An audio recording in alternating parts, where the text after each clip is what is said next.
You should have seen my face when Anne put hers in a cup of water. Oh no. It was on accident. She just wanted to hook him on something and she. Oh no. It was Molly.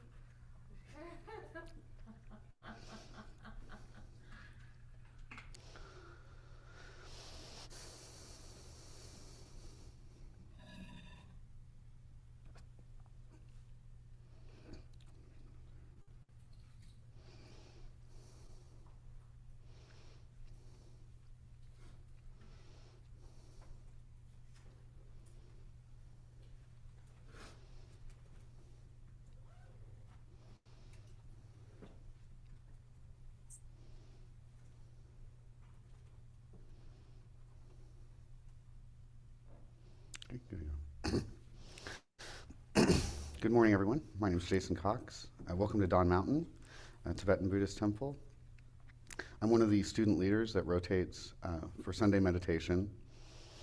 Our main teachers here are Lama Rigzin Droma, Anne Klein, who's a professor at Rice University, Lama Namgyal Dorje, Harvey Aronson, a practicing psychiatrist, and our next generation of leadership is going to be teaching at 11 o'clock today, Nathaniel Rich, Lama Rigzin Cherub Gyatso.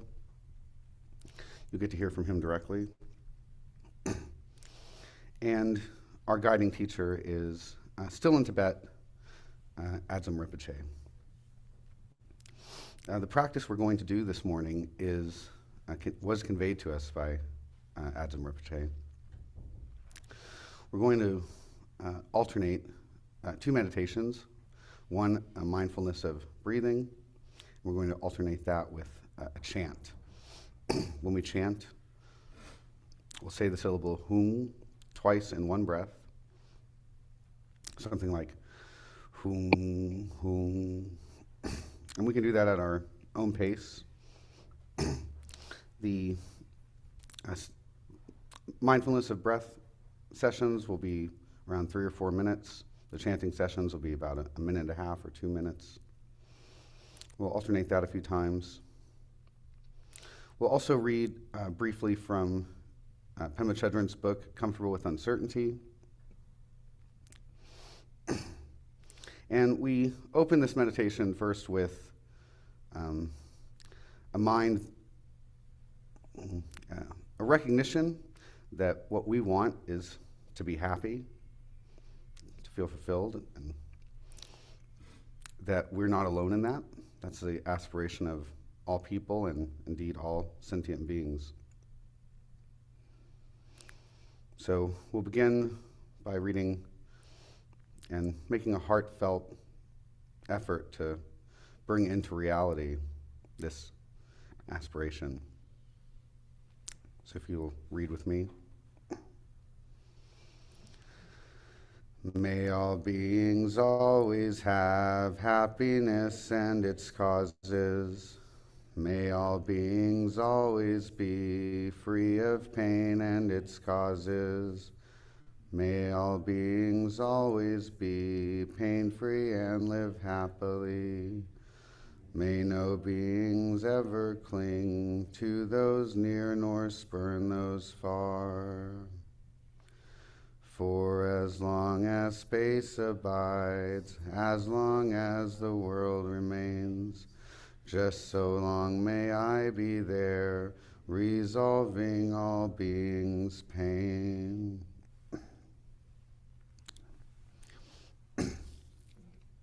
So you'll want to take a moment to find your seat. You want to be able to sit in a way that's balanced. Might rock a little bit to find that spot. You want to be able to have your back straight, but not stiff. The idea here is to be able to sit comfortably.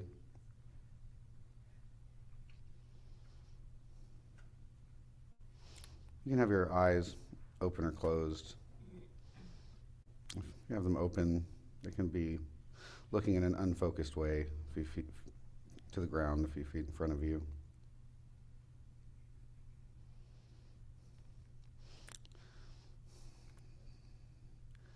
And then get a sense of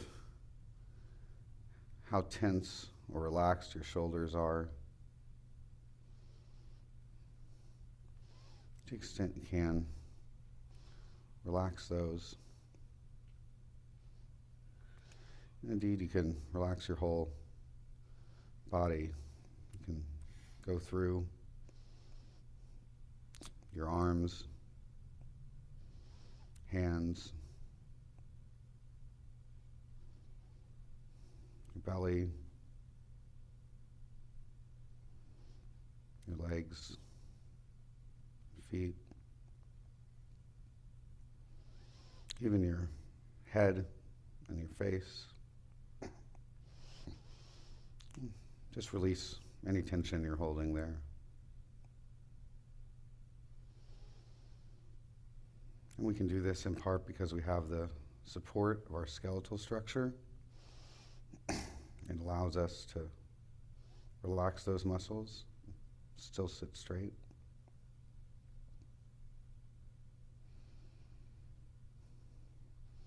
You also have the support of your seat, your cushion, indeed, the whole earth. We sit here over the center of the earth.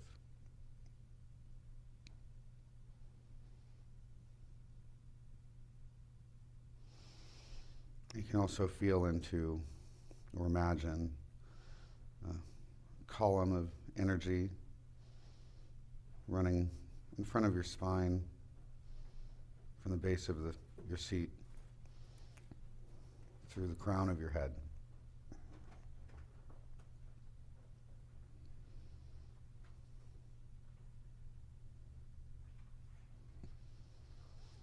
And so with that support, we can, again, relaxed to the extent we can.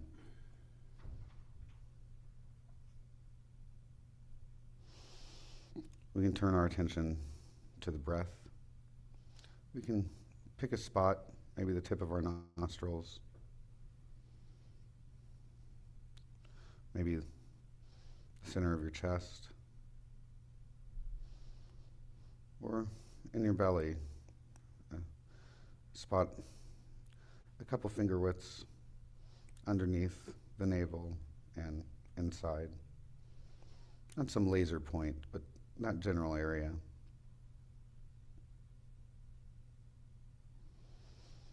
What we'd like to do is to experience what it's like to be breathing at that point.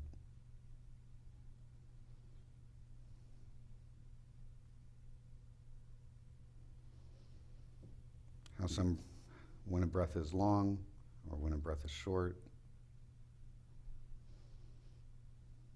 deep or shallow.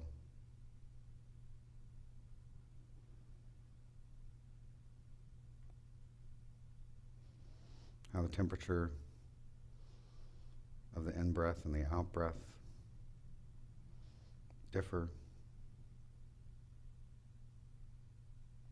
We want to become familiar with the breath.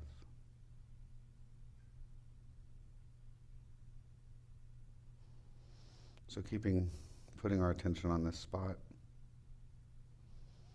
we'll spend a few minutes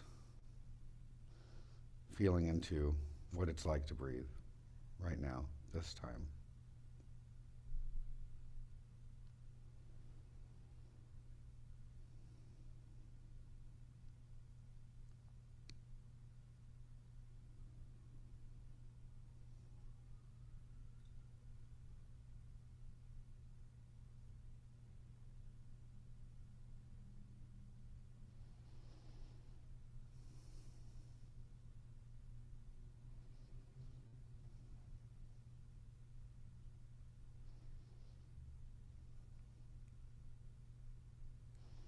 Your mind will wander from time to time.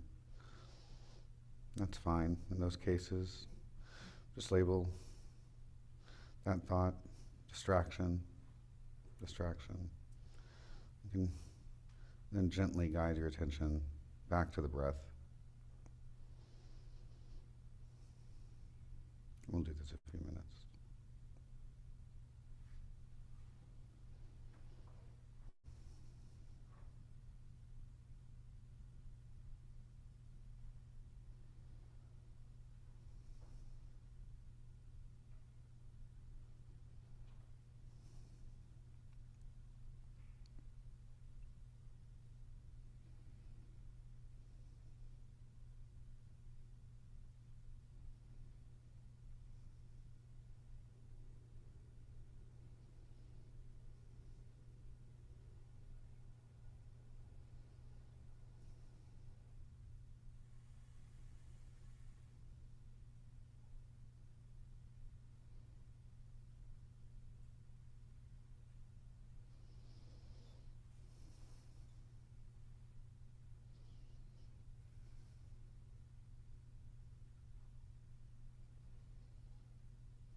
Take a moment to sense how you feel in your body, how that chant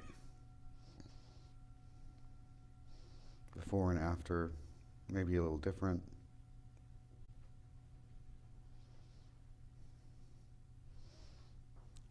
Any reverberation or change intention.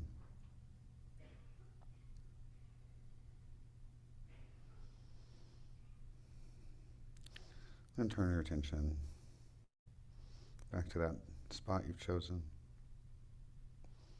for the breath.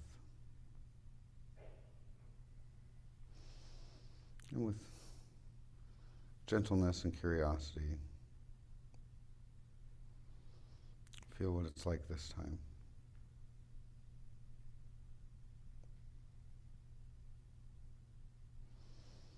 And again, when you become distracted, just bring your mind back gently as soon as you've noticed.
we chant, we can feel the sort of totality of that sensory experience, what it's like while we're,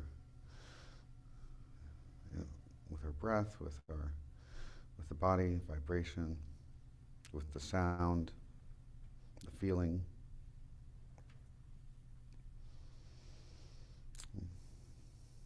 We can also see how it affects us afterward. Just feel into it.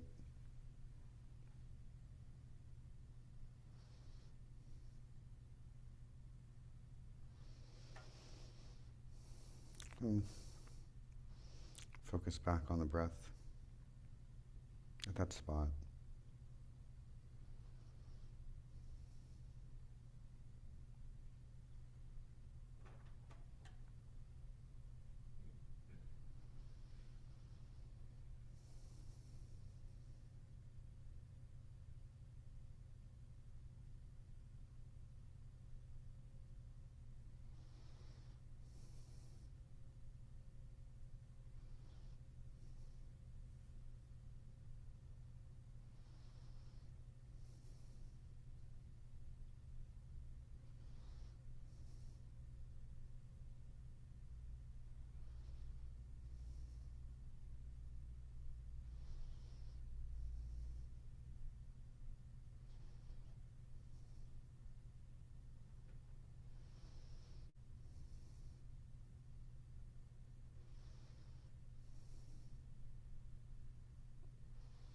And when the mind wanders, gently bring it back.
Take a moment to stretch or get some water.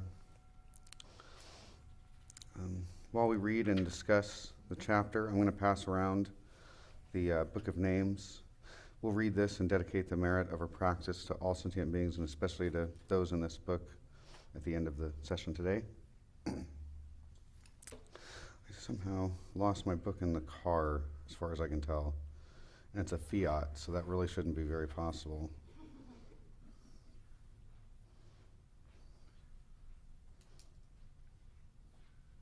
But I have a digital copy. Oh, you got one. That's even better. My phone's terrible. So, comfortable with uncertainty. Pema Chodron is one of the early and most prolific authors, monastics, Western monastics, that studying the Tibetan tradition. This book is 108 short chapters, each about a page.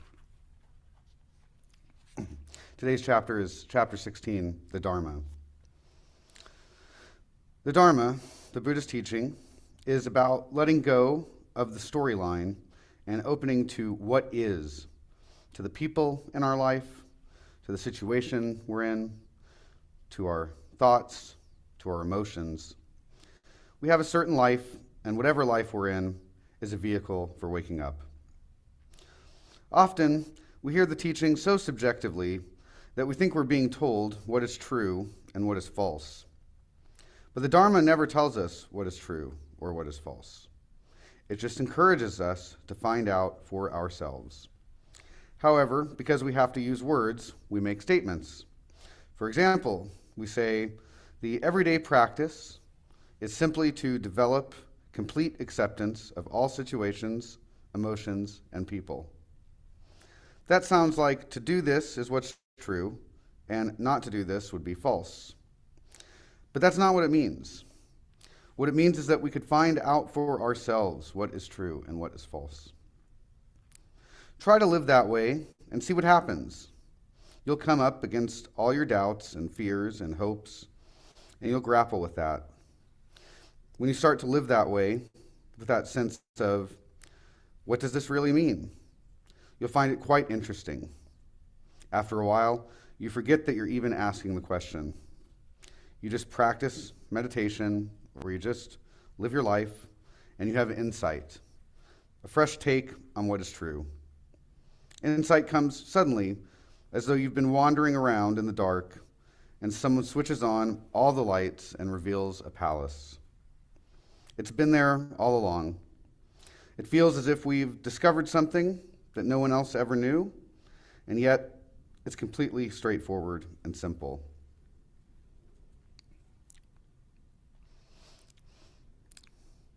When I started studying Buddhism, started meditating, I definitely had it in mind, one, that this was some sort of intellectual exercise, that I would sit down and focus really hard, and then something magical would happen, and eternal peace. And I really longed for that kind of peace. It was very appealing to me. I think what I didn't appreciate is how much of my practice would be first getting familiar with what it is I'm feeling. It's really difficult to skyrocket directly to complete acceptance of all situations, emotions, and people when you don't really know your own emotions, when you're not aware of your own experience. And I think I also, having imagined that I was just going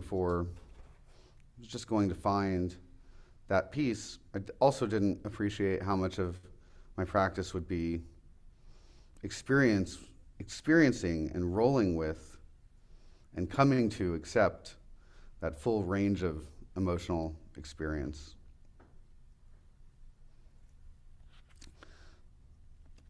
Pema Chodron notes, we have a certain life, and whatever life we're in, it is a vehicle for waking up.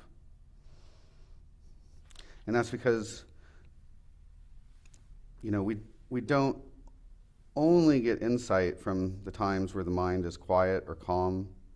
We get a lot of insight from observing the turbulence also. And even as we settle and calm, I think we find that there's a lot of more subtle experiences than we're used to uh, noticing or paying attention to. There's the mind generates an awful lot of thoughts, mental proliferation, and it's a whole lot of snapshots. We kind of string them together into a story, but there's a lot of different things happening within us, one after the other. It means we'd find out for ourselves what is true and what is false. There's a sutra popular in the Theravada tradition and the Southern tradition, the Kalama Sutta. In this, you probably are familiar with it a little bit. The Buddha says, you don't have to take your ancestors' words for it, or scholars' words for it, or my word for it. Like, test it yourself, like you're testing gold. Put it in the fire, take a bite, see what it's really like. And one of the purposes of our sitting meditation here is the mind may or may not settle to some degree, but to start to get familiar with our experience in a space where there's fewer distractions. That's sort of what occurred to me from this chapter. We have a microphone, and we've got we can raise hands online. Love to hear from anyone who has anything they'd like to share.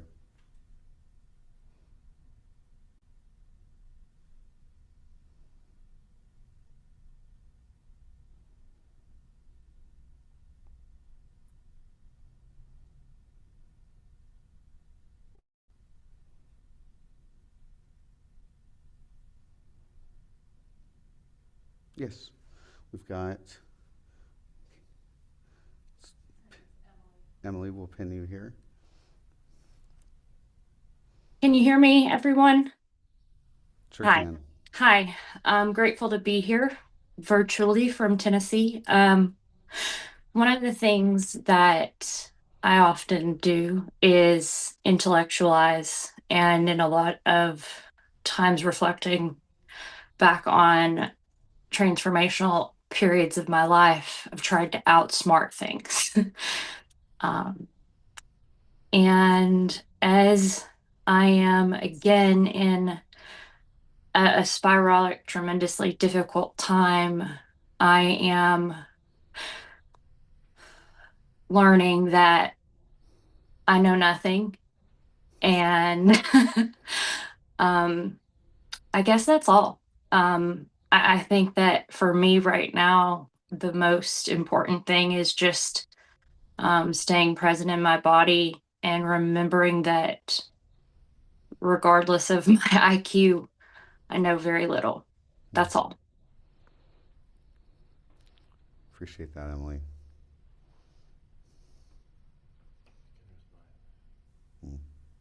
Beginner's mind, yeah.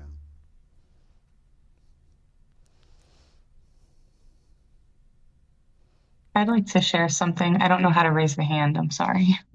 You've got it. Go ahead, Samantha. Okay. To kind of add to what Emily was saying, for a really long time, I held on to the quote, "A problem well stated is a problem half solved," and that was sort of a crutch in trying to thinking I could get to the bottom of some of those really complex, emotionally involved things in my life.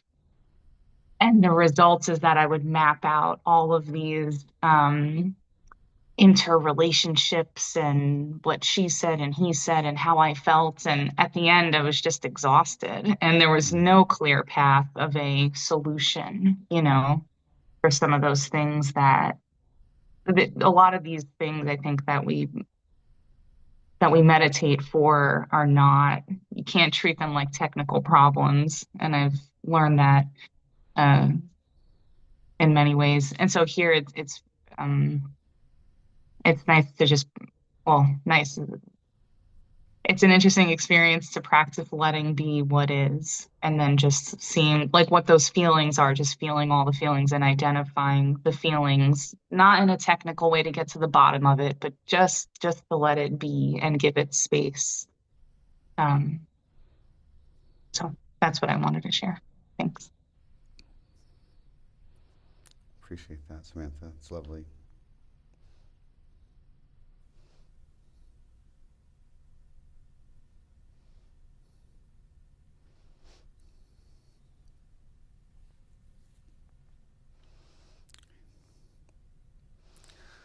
Okay, then. With that, then, thanks everybody. Let's settle back into our seat. We'll have a couple more sessions here of meditation.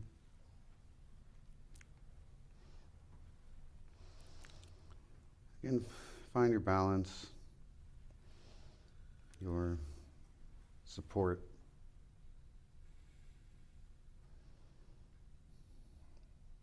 Feel however it is you're feeling, however tense or however relaxed.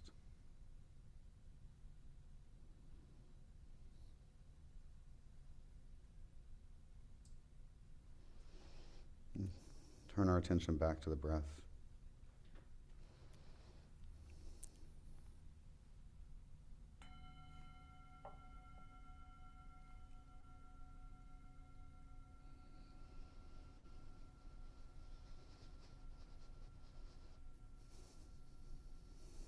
Just feel into what it's like, what the experience is like now.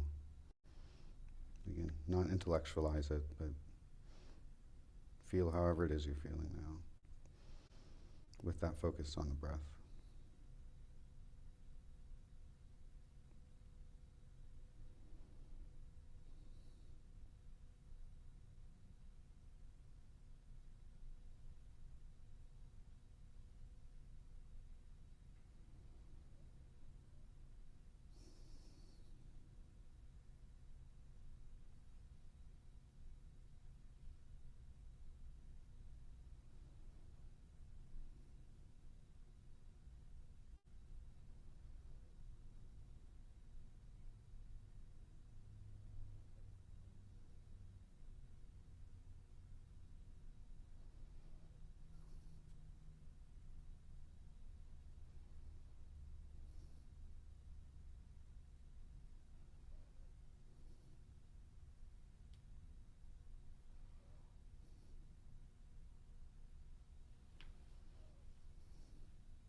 just like in our body for a minute.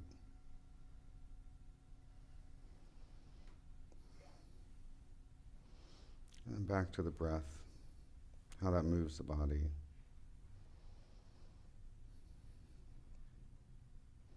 How it feels.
Em, do you know if our book's ready? Do you want to do announcements first or after? Okay. Thank you. Okay, so thank you so much for coming, everybody. Really appreciate your time. Hope you got something out of it too. And just as we made our heartfelt aspiration at the beginning of the practice, we'll now make a heartfelt dedication so that the merit we've created today can be shared with all sentient beings. So, with that in mind.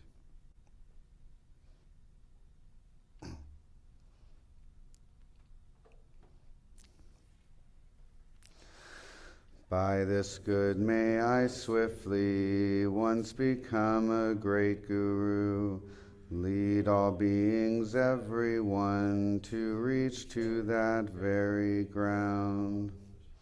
And we dedicate our practice to all sentient beings, and especially to Cheryl Henderson and the Bardo, Sharon, Bonnie, Chip, Brenda, Andy Rowe, Rhett Douglas Meserly, Small Black Cat with White Paw, Julian Lindsay Kaufman, Renee Pitts, Richard, Beth Hammer and family, Sean, Kunal, Ukraine, Andy Ratliff, Thomas, Angry People, Brian King, David, Adrian, Mom and Terry's Health, Judy and Angela's Battle with Cancer, Cindy, Claudia, Mike, Brad, Nathan, Betty, Rick, Dwayne and Erica, Eric, Andrew, Sharon, Josh, Julia, Toby, Era, Marla, Karen, Nam, Lynn, Andy and the Bardo, Carolina, Antonia, Nelvin, Nesson, Isabella, Anna, Catherine, Tammy Campbell, Timothy Campbell, those suffering in Chattanooga, Tennessee, Edward Rickliffs, Aunt Kelly, John and Elizabeth, Doug and Kai, Big Jess and Travis, Little Jess and Jimmy. We'll read this blessing. With all of you in mind, we light this lamp of clarity. May the glow of love, wisdom shine within us, everyone, till we all rise forth born in one enlightened mandala. Thank you very much, everyone. And we have a couple announcements from Emily.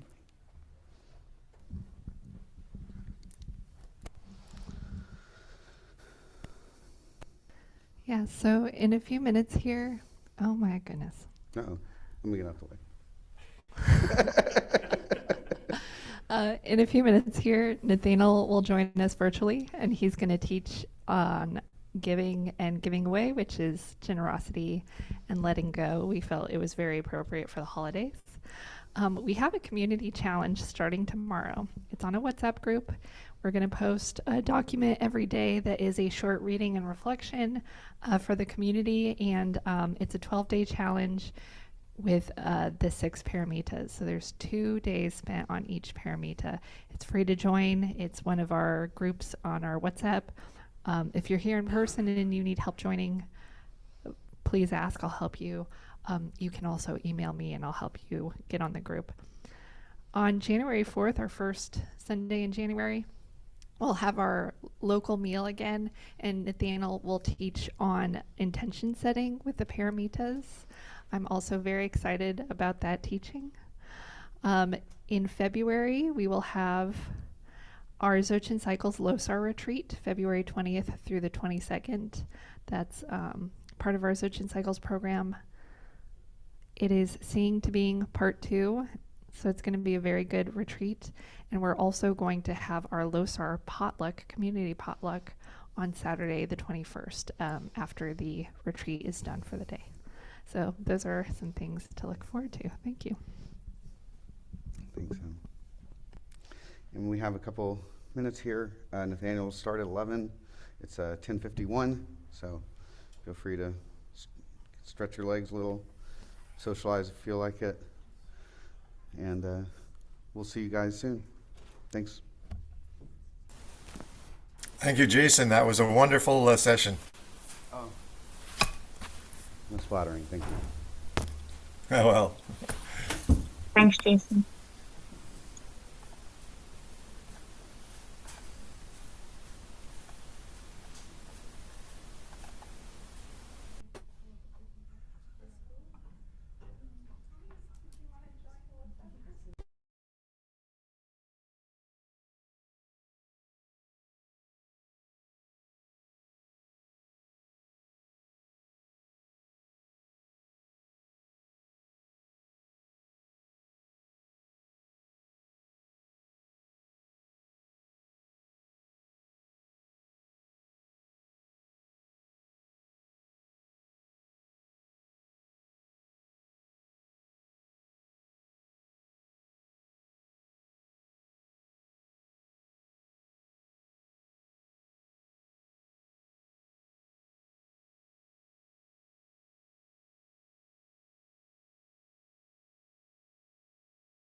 Emily, are we ready?